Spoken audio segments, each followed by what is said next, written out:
Welcome to another edition of the ISB podcast. I'm your host Sahil here with Bick, and we are finishing the last match day of the Euro group stages of the European Championships. If you've been enjoying these videos, please subscribe to the channel. Bick, it was an exciting day. Two groups ending today: Group C and Group D. Group C, of course, containing England. But before we get to the England match and all the things we want to say about that, let's talk about Group D, which of course was Austria, the Netherlands, France, and Poland. And that one ended a little bit different, Bick, than most of us would have Yeah. expected. Yeah, I don't think anyone going into the competition thought Austria would finish top of that group. They played some very exciting football from day one. I thought they actually gave a good account of themselves against France. I still wasn't expecting them to beat the Netherlands, but here we are. Yeah. They look on fire starting, and I think it's Ralph Rangnick with that Gegen pressing. They really look like they want the ball, and all the team believes in his philosophy. Yeah, they started well and kept at it. Yeah, it's they had to come back. I shouldn't say come back. They had to take the lead Retake the again, lead. retake the lead three times in this match, Yeah, yeah, right? And against the yeah. Netherlands, and that's not an easy feat to do. Oh, definitely not. Yeah. And also the thing is, like most of the so-called weaker teams, when you go up against the Netherlands, okay, we'll sit back for a bit, maybe we'll defend our lead. Yeah, So I think even the Netherlands were probably not expecting that. yeah, Because look, let's be honest, and like again, no disrespect to Austria, they don't really have household names in their team. I mean, obviously Sabitzer is good. They've got an Arnautovic, like decent players, but no one who rolls off the tongue and you think, okay, this guy's going to light up the Euros. So, even as Netherlands, you're probably thinking, okay, cool, they'll score a goal. We'll score one back and that'll be it. yeah. Yeah. It was bizarre. Now let's talk about on the other end. The other team in this group that people thought was going to actually win this group is France. Yeah. And have they scored any goals? They've scored, they haven't scored a single one from open play that wasn't an own goal. So they've scored as many goals as England Right. and fewer goals from open play. Yeah. So we've had one penalty and one own goal. It's wild. What's going on Yeah. with this French team? Because even today, they looked in control, get the penalty, and then that last spell when after Poland scored, it was all Poland. Yeah. Yeah. I think, I mean, it may be complacency. I don't know what it is in particular because they haven't looked bad. I don't think they've looked lackluster or anything. They just haven't looked exceptional, and they have exceptional players. Yeah. Do you envision So that this they'll change doesn't it seem around? like a. Sorry, go Yeah. on. I said, do you envision they'll change it around after this? Yeah, Or no? probably. Yeah, Okay. I think so. I think look, this is a team that has won the World Cup, right?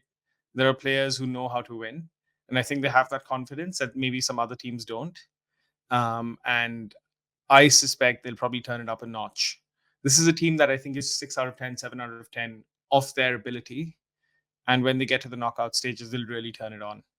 Yeah. Let's see. I mean, they Yeah. could end up with a tough match. Let's see how that goes. Speaking of not turning it on, Bick, now I'll turn the show over Yeah. to a little bit of we'll talk England first. We'll bring on Listen, man. Rahi later to talk Slovenia. But go ahead. What's up? Listen, the England topped the group and conceded one goal. I don't know what more you want. No, I mean, look, it was I will say this was a better performance than last time. There's some spurts of optimism. But yeah, generally, look, it's pretty dire, isn't it? It's like you've got some of the best players in the world, and consistently, there's no chemistry. They don't seem to know what they're doing. Harry Kane looked really subpar. Yeah. He looked sloppy. There was a couple of moments in the first half. I don't remember exactly when, but he just lost the ball close to goal, and it's like, what are you doing? Um, I will say this though, and I people can go back and listen to when I was speaking about Cole Palmer at Chelsea. I watched him live twice last year. I said this guy looks exceptional. I've never seen an England player play like that. I'm not saying he's the best player on the England team, but I've never seen an English player with that sort of ball control and ability to create from nothing. And I suspect in the last 10, 15 minutes, um, Gareth Southgate may have stumbled on into something.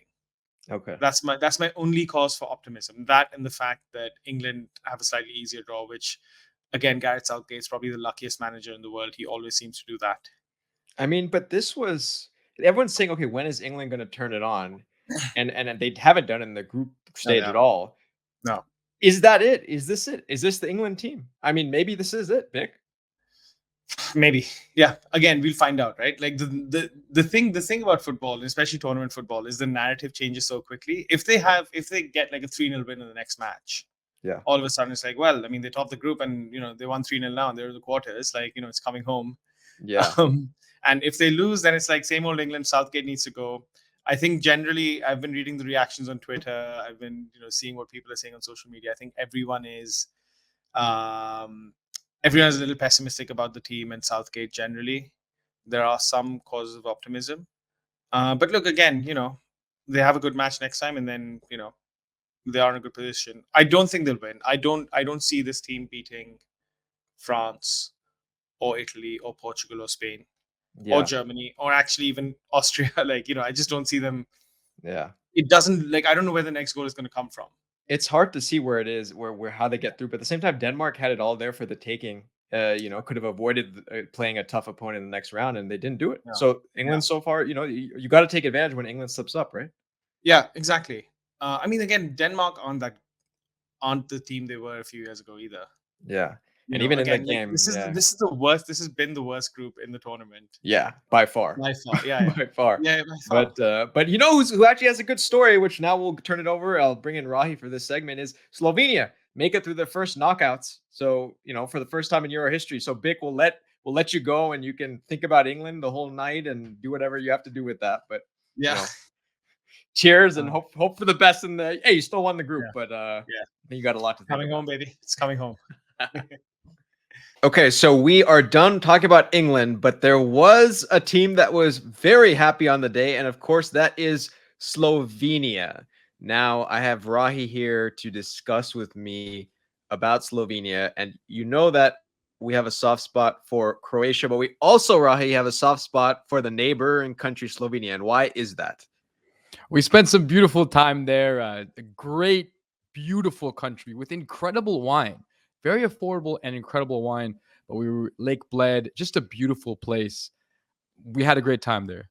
And I can see you're wearing your Slovenia colors today. Yeah, I am. And by the way, there was a certain player I used to love, Zahovic, who Slovenians will know very well. But that's not who we're talking about today. We're talking about a new generation of players scaling new heights and doing things that no other generation has done.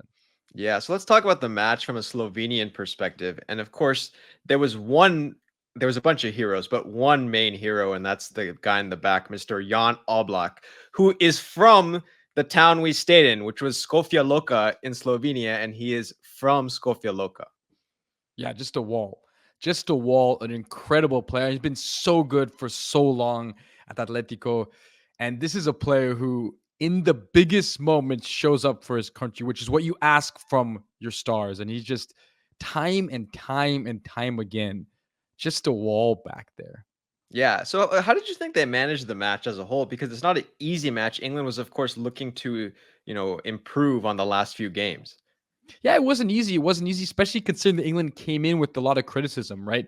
They wanted a big performance from England. The fans did, the coach did, and he changed things up, right? He made some midfield substitutions. And then again, to start the second half, bring on Mainu. It was difficult for the Slovenians to adjust, but I thought they handled it very well. In the first half, largely kept England quiet.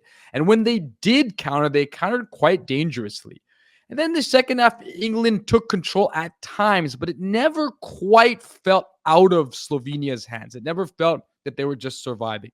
They always had a little bit of control. And in the end, it's a fantastic result, a good performance. And they get what they deserve, which is to qualify for the next round. Yeah, there were a lot of individual moments too where you saw Slovenians, fighting hard, forward, Sporar putting his head into the to not allow Saka to hit a bicycle kick. So they knew the task at hand, and like you said, I thought they were comfortable for most of it. No, absolutely. They were comfortable. And especially after a game against Denmark, where I thought they were comfortable for the second period of that game. And then a game against Serbia, where they were largely comfortable for most of that game. And then you have that late, dramatic, heartbreaking equalizer. So if you look at all the three games that Slovenia has played, they've managed all situations very well. And if it weren't for an unfortunate goal they conceded in the last game, I think they'd be, have a an excellent situation, but they finally make it out because of a good tie today. Yeah, and this team hasn't lost. So that's one thing for whoever they play in the knockouts. It's something to keep in mind. There's a lot of psychological, there's a lot of psychological advantage to not losing. And it's very few teams that make it out of the group stage without losing a match. Huge. And the other big thing and the other encouraging thing for them is they've done it without Benjamin Šeško really igniting yet. And I think he will. And he's had a couple moments where near misses. So you really feel that in the next round, he's going to do something big. So to come to this stage without his serious contribution yet is very encouraging, I think, if you're Slovenian. Yeah, and I think no matter who they play, it's going to be a huge opportunity. Anything more you want to say before we end the episode to all the Slovenian fans out there? Shades of 2010, right? So 2010 in that World Cup, they had England in the group and they were very close to making it out, right? Beating Algeria. They tied the U.S. in that crazy 2-2 game. And then they were close against England, losing that game 1-0 in the end.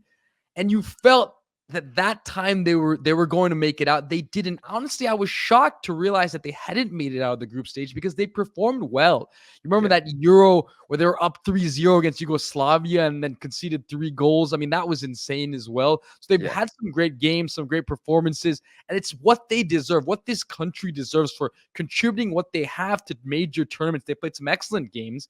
And finally, they make it out of the group stage, and well-deserved, absolutely well-deserved. So hopefully, Slovenian fans out there are drinking some Slovenian wine because it's fantastic. If you haven't had it, you need to try Slovenian wine. Really excellent. I'm hoping you're opening a bottle. I'm going to open a bottle if I can get my hands on some Slovenian wine tonight. Yeah. Celebrations all around. Slovenian fans, let's hear from you in the comments. We'd love to hear from you, and we're going to keep continuing. Obviously, you get a chance to continue to cover the team as they move into the knockouts. If you've been enjoying these videos, please subscribe to the channel. And I'll say it like this. I'll say hvala, which means thank you in Slovenian, Croatian, and all that. So out there for the Slovenian national team. And thanks for watching.